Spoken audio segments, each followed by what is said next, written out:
Hello दोस्तों, welcome back to the channel. मैं हूं मनीष और एक बार फिर से हाजिर हूं आपके लिए एक नई वीडियो के साथ। आज के वीडियो में दोस्तों हम सीखेंगे कि कैसे आप सपोर्ट एंड रेजिस्टेंस को ड्रॉ कर सकते हैं। सपोर्ट एंड रेजिस्टेंस को ड्रॉ करने से पहले दोस्तों सबसे पहले हम जान लेते हैं एक छोटे से एग्जांपल से, जिससे आपको काफी हेल्प होगी इसके कॉन्सेप्ट को समझने में। मान लीजिए दोस्तों आपके पास एक बॉल है और आप इस बॉल को हवा में ऊपर की ओर उछालते हैं, तो क्या होगा दोस्तों? बॉल एक ऊंचाई तक जाएगी और उसके बाद वापस से जमीन की ओर आने लगेगी। तो जितनी ऊंचाई तक दोस्तों बॉल जाती है और जिस एरिया से बॉल वापस आने लगती है, वो जो एरिया है वो बन जाता है दोस्तों बॉल के लिए रेजिस्टेंस का एरिया। और जहां पर दोस्तों आप उस बॉल को वापस से कैच करते हैं, वो एरिया हो जाता है दोस्तों सपोर्ट एरिया। अब मान लीजिए आप बॉल को कैच नहीं कर पाते हैं, तो क्या होगा? तो सपोर्ट एरिया ब्रेक हो जाएगा और जो स्टॉक का प्राइस है वो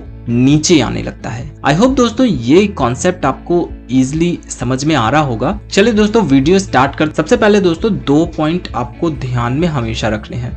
कभी भी आप सपोर्ट एंड रेजिस्टेंस जब ड्रॉ करेंगे, आपको चार्ट पर मैक्सिमम नंबर्स ऑफ कैंडल्स लगा लेनी है। अब मान लीजिए ये एक चार्ट है, यहाँ पे सपोर्ट एंड रेजिस्टेंस दोस्तों आप उतने अच्छे से ड्रॉ नहीं कर पाएंगे जितना कि आप यहाँ पर कर पाएंगे। कॉन्सेप्ट सिर्फ इतना है दोस्तों, आपको मैक्सिमम चार्ट नजर आना चाहिए जिससे कि आप सपोर्ट एंड रेजिस्टेंस एरिया को अपनी आंखों से देख पाएं। सेकंड पॉइंट दोस्तों हम बात कर लेते हैं। सेकंड पॉइंट है दोस्तों सपोर्ट एंड रेजिस्टेंस जोन के लिए सबसे ज्यादा दोस्तों जहां पर कैंडल्स टच हो रही होंगी, वही दोस्तों हमारे लिए एक valid support and resistance zone होगा। यहाँ पर दोस्तों सपोर्ट जोन में इसलिए बोल रहा हूँ क्योंकि दोस्तों जो सपोर्ट एंड रेजिस्टेंस होता है वो एक जोन होता है, ना कि एक ट्रेंड लाइन। यहाँ पे दोस्तों अब हम चेक कर लेते हैं।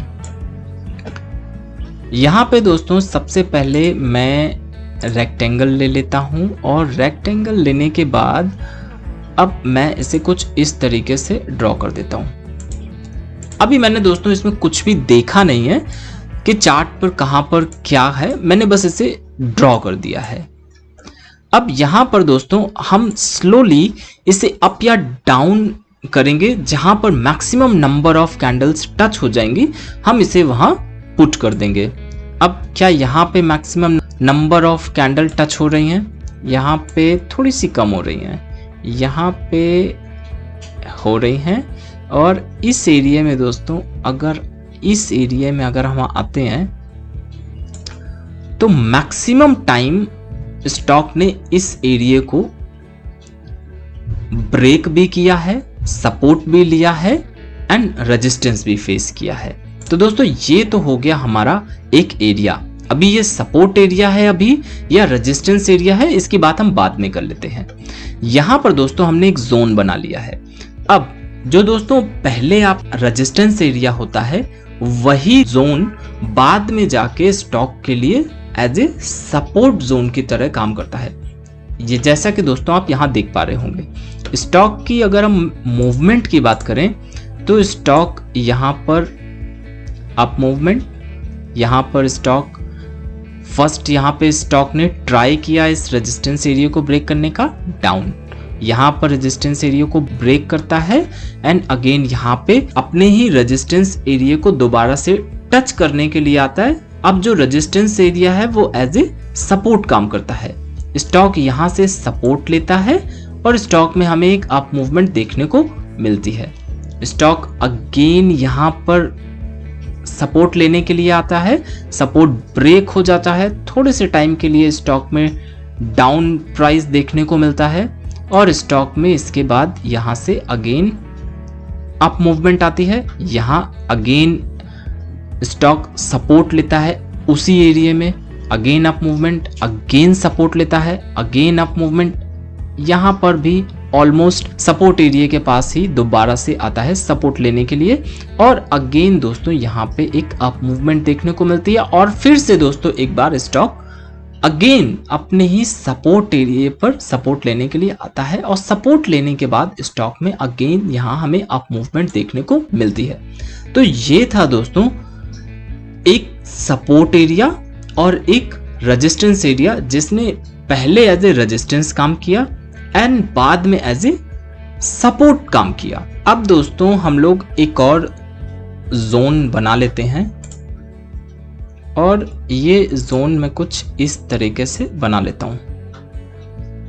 ये जो जोन दोस्तों मैं ड्रॉ कर रहा हूं ये कम या ज्यादा हो सकता है डिपेंडिंग अपॉन आपके चार्ट पर किस तरीके की फॉर्मेशन हुई है, राइट। यहां पर अगर मैं ड्रॉ करूं तो यहां पर अगर आप देखेंगे हमें ज्यादा टच नहीं दिख रहे हैं, यहां पे भी हमें ज्यादा टच नहीं हो पा रहे हैं कैंडल्स के, यहां पे काफी टच हैं, लेकिन यहां से अगर मैं यहां इस एरिया के आसपास कर देता हूं तो दोस्तों आपको कुछ देखने को मिल रहा है। यहां पर दोस्तों अगर आप देखेंगे स्टॉक दोस्तों अपने प्रीवियस रेजिस्टेंस को ब्रेक करता है और यहाँ पे अगेन यहाँ पे अपना एक नया रेजिस्टेंस क्रिएट करता है। अगेन स्टॉक में डाउन मूवमेंट आती है, फिर से रेजिस्टेंस को रीटेस्ट करने के लिए जाता है।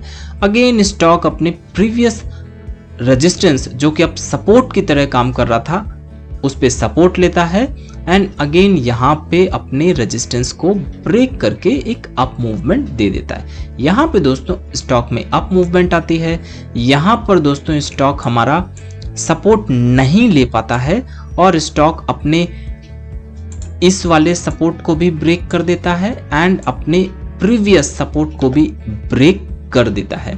यहाँ पर दोस्तों इसके बाद अगर आपको देखने को मिलेगा स्टॉक अगेन अपने उसी जोन को टेस्ट करने आता है जो यहाँ पर दोस्तों जैसे ही इसने सपोर्ट को ब्रेक किया वैसे ही यही सपोर्ट जोन आपका एज ए रेजिस्टेंस काम करने लगा।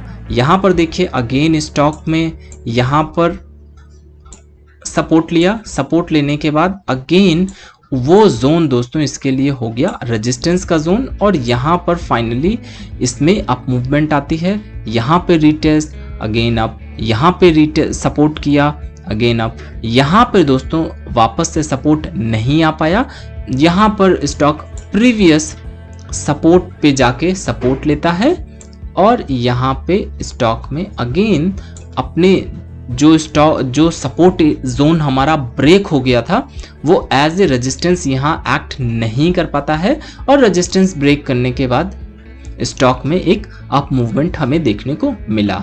तो दोस्तों इस तरीके से आप ड्रॉ कर सकते हैं सपोर्ट एंड रेजिस्टेंस। और दोस्तों जो पॉइंट आपको हमेशा याद रखना है अपनी ट्रेडिंग के करियर में, आपको हमेशा सपोर्ट के पास बाय करने के लिए ट्राई करना चाहिए और रेजिस्टेंस एरिया के पास हमेशा आपको अपने टारगेट बुक कर लेने चाहिए।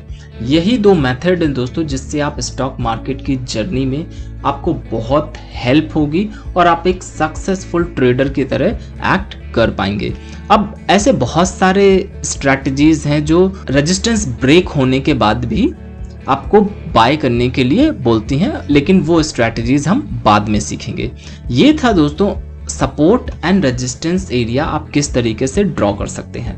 दोस्तों ये वीडियो अगर आपको पसंद आया तो वीडियो को एक लाइक करिए, चैनल को सब्सक्राइब करिए एंड दोस्तों के भी साथ शेयर करिए जिससे उनकी भी हेल्प हो पाए और वो भी चार्ट पर किस तरीके से सपोर्ट एंड रेजिस्टेंस एरिया को ड्रॉ करते हैं परफेक्ट तरीके से समझ पाए। वीडियो के डिस्क्रिप्शन में मैंने दोस्तों टेलीग्राम चैनल अपनी वेबसाइट का लिंक भी दे दिया है, वहां से आप दोनों ही चीजों को विजिट कर सकते हैं जहां पे आपको वैल्यूएबल कंटेंट देखने को मिलता है।